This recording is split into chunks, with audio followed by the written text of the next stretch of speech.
Đẹp xưa sự lại đang ở kia nàyยังមានមុខមីណុយយើងថ្មីជាមួយនឹងម្ហូបសុកស្រែយើងមានក្តាមជ្រក់មិនក្តាមតែប៉ុន្តែក្តាមជ្រក់អានេះក្តាមស្រែយើងចាប់មកពីស្រែមកហើយខ្យងហើយយើងជាមួយនឹងបន្លែជាមួយនឹងទឹកត្រីកោះកុងហឹរខ្លាំងណាស់បងប្អូនប៉ុន្តែមុននឹងចូលដល់ការញ៉ាំវីដេអូខ្ញុំសូមបងប្អូនទាំងអស់គ្នាជួយ support ខ្ញុំតាមរយៈការ subscribe channel របស់ខ្ញុំ Mr. Post KH ដើម្បីឲ្យខ្ញុំមានកម្លាំងចិត្តក្នុងការធ្វើវីដេអូប្លែកៗធ្វើមុខមីណុយប្លែកៗបន្តទៀតបងប្អូនអាច comment ចូលនៅក្រោមវីដេអូបានបន្ទាប់ពីបងប្អូនទស្សនាហើយថាបងប្អូនចង់ឲ្យខ្ញុំមានចេញមុខម្ហូបអីថ្មីៗដើម្បីឲ្យខ្ញុំធ្វើចែកជូនដល់បងប្អូនទស្សនាអូខេអញ្ចឹងយើងអត់មានអីទៀតទេយើងមានតែចាប់ផ្ដើមញ៉ាំខ្យងទាំងអស់គ្នាអញ្ចឹងខ្យងខែនេះវានឹងតូចៗបងប្អូនប៉ុន្តែខ្ញុំជឿថាឆ្ងាញ់ពោះក្តោបខ្យងនេះយើងយកមកពីស្រុកស្រែសុខសាន្ត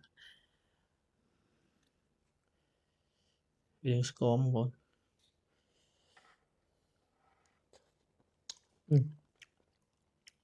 ឆ្ងាញ់បងប្អូនចាំតទៀតក្តាម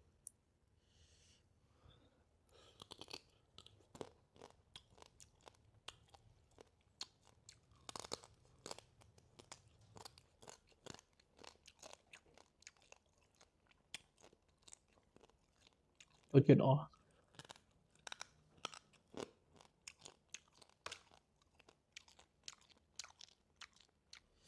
ពូជីអានេះជីស្រស់ៗ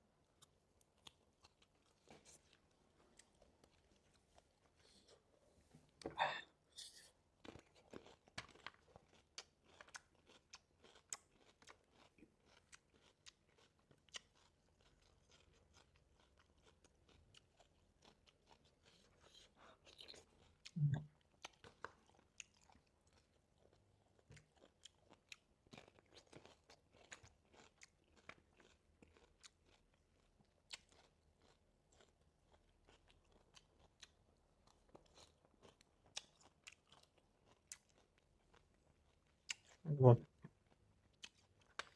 អត់ញ៉ាំម្ហូបស្រែយូរ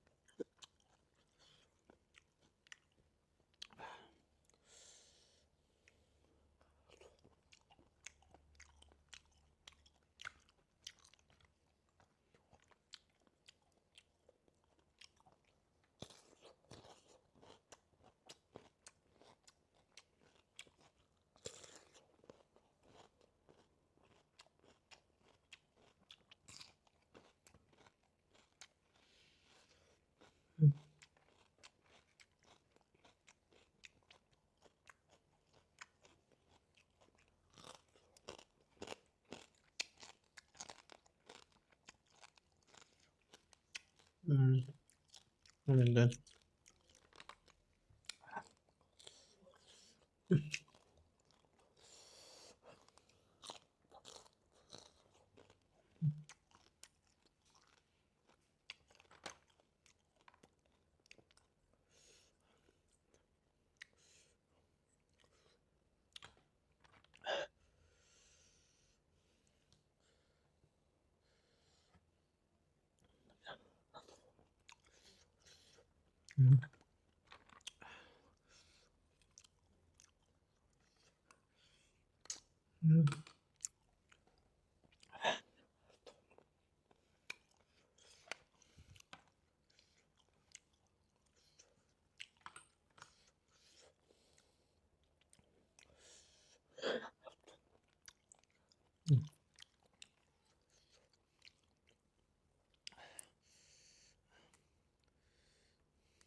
នេះដាក់ត្រូវគ្នា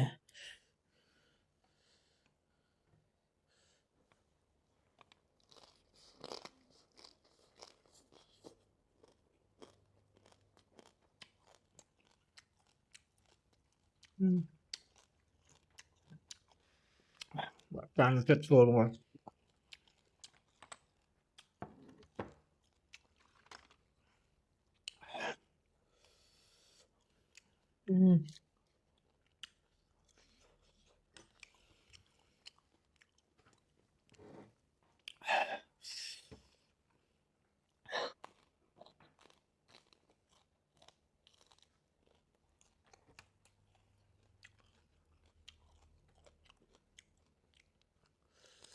Này.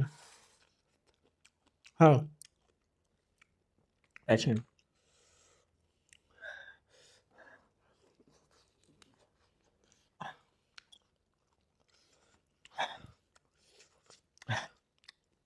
À.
Ăn quạt lọ. Phải ăn chua.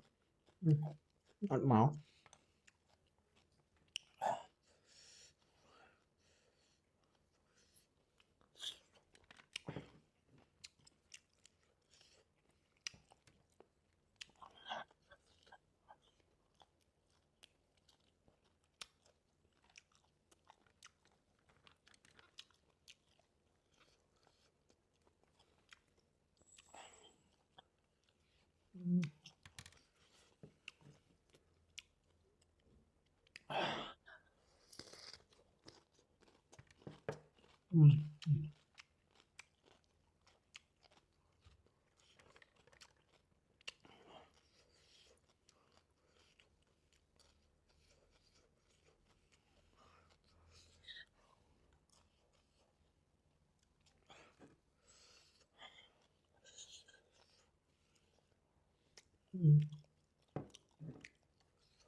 Đăn cái tinh mà sạch việc bình lọ.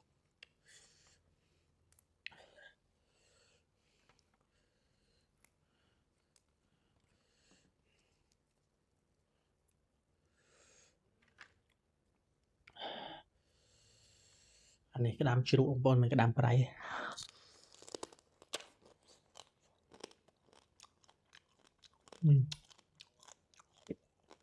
mây trong này.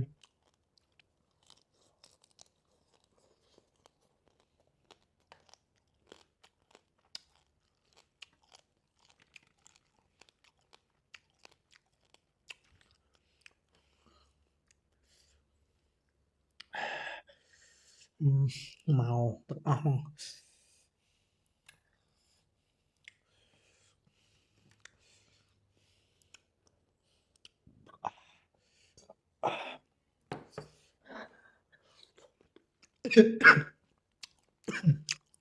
Lụa. Con ăn lụa. Ôi lụa.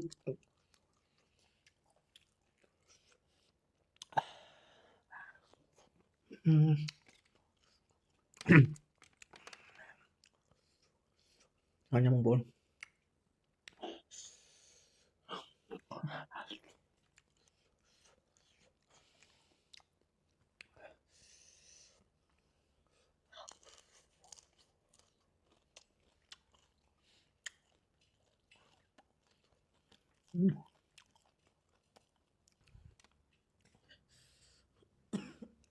Ôi lụa với hờ tễ mà muốn. Cái chân hơi bắn chai này cả.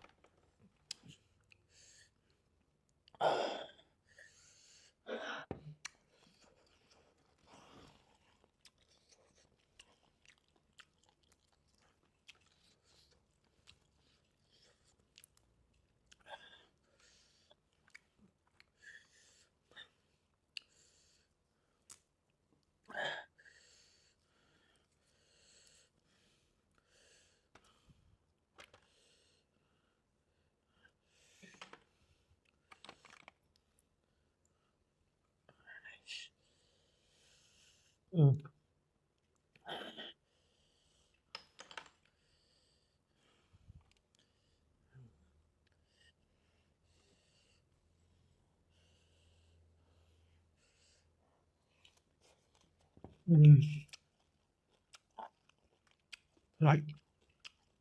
nước lắm.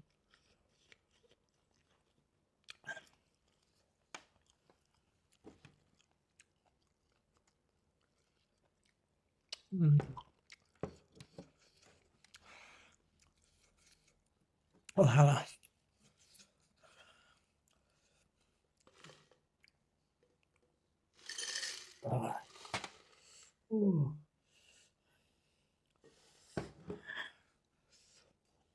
Cái tại em lấy thầy không em không? Đừng lối sai nè.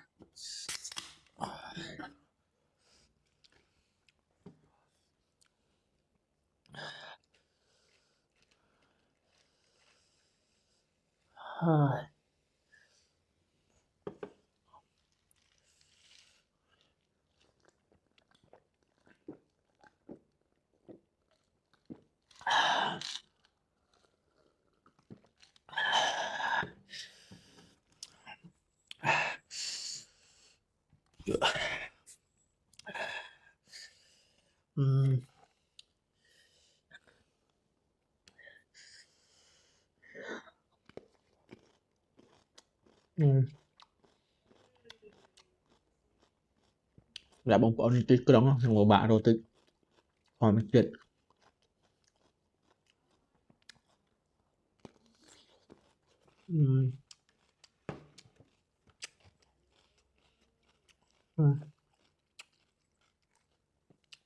Phải.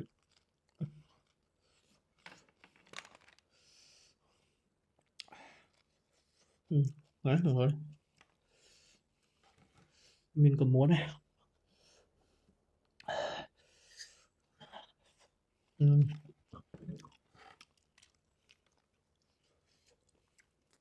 Thầy cái này nào của nó cho chuyện này. Sẵn thôi nhằm một con.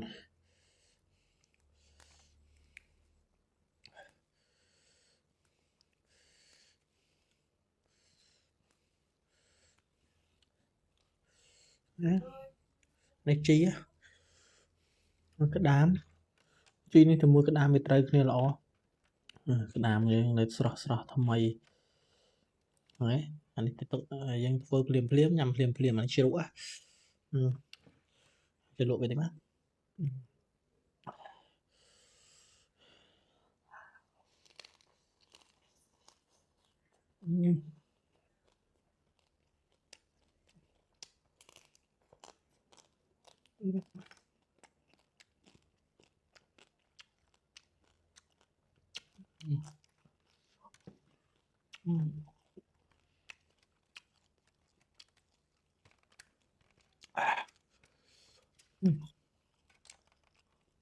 Like.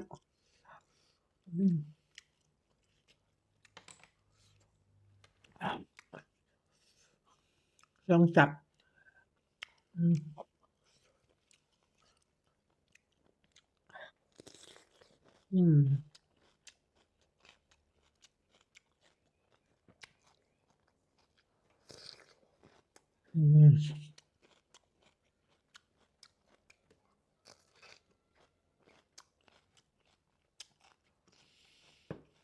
Ngon ơi.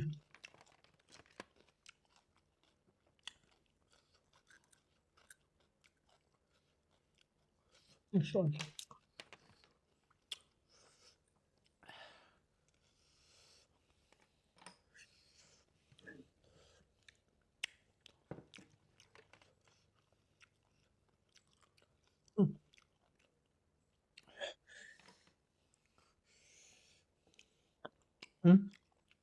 Ngon á.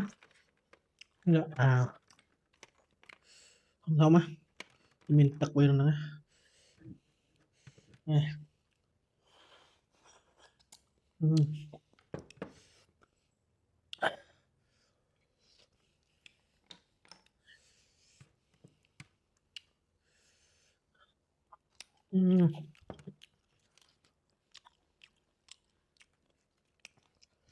Tại là môi chi thầy nè mà.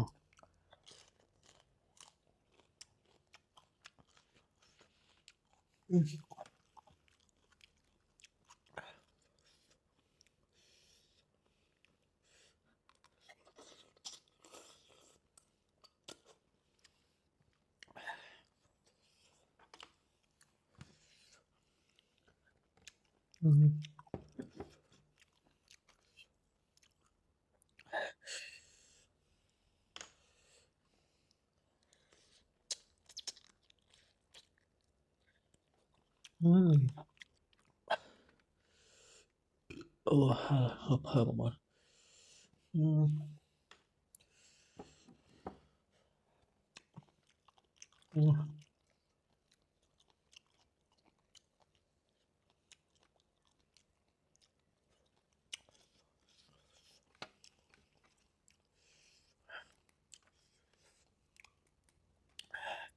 bây giờ là lập tôi viết này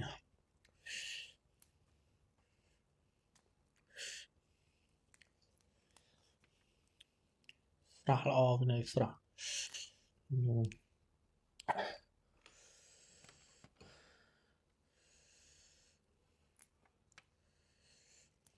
hộp sọc tayกับการมันไอ้ชายอย่างnày thế không đã khôi từ bọc cái sang đặt cái tổ mà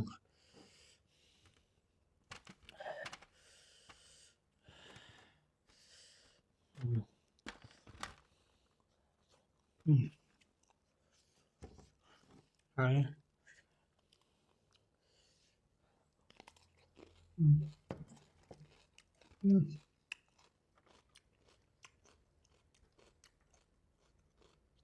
Màu à không buồn tổng về nó em phải trả đồng về cho mày nhá đó.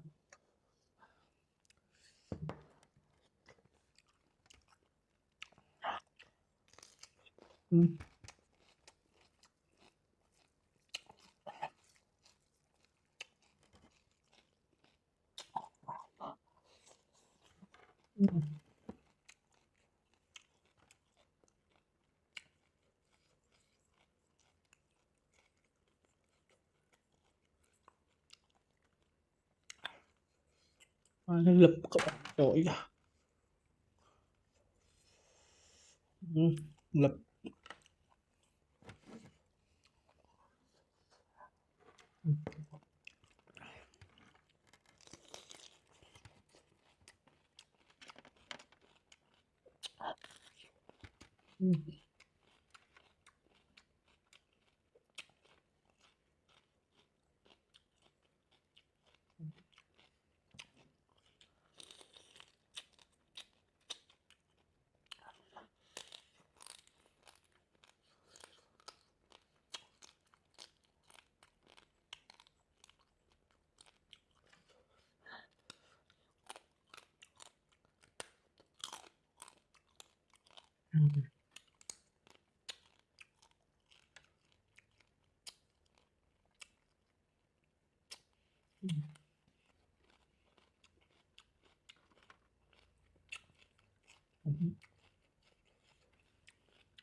thôi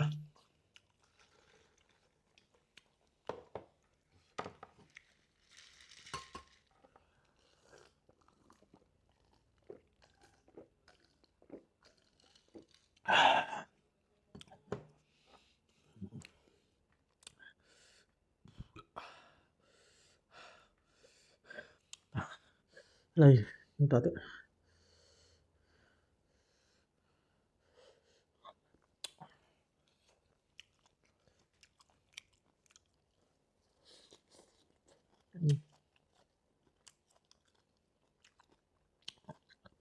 Ôi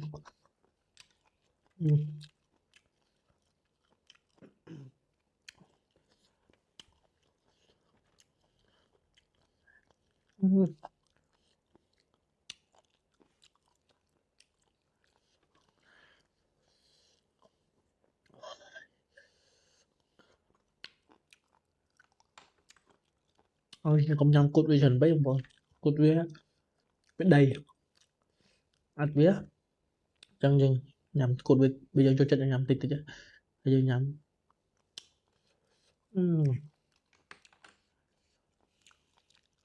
ok không bọn nè trong chậu dân mình là bên lắm không có click subscribe channel bọn nhóm không bây tụi bạn về tụi mấy thứ mấy nó con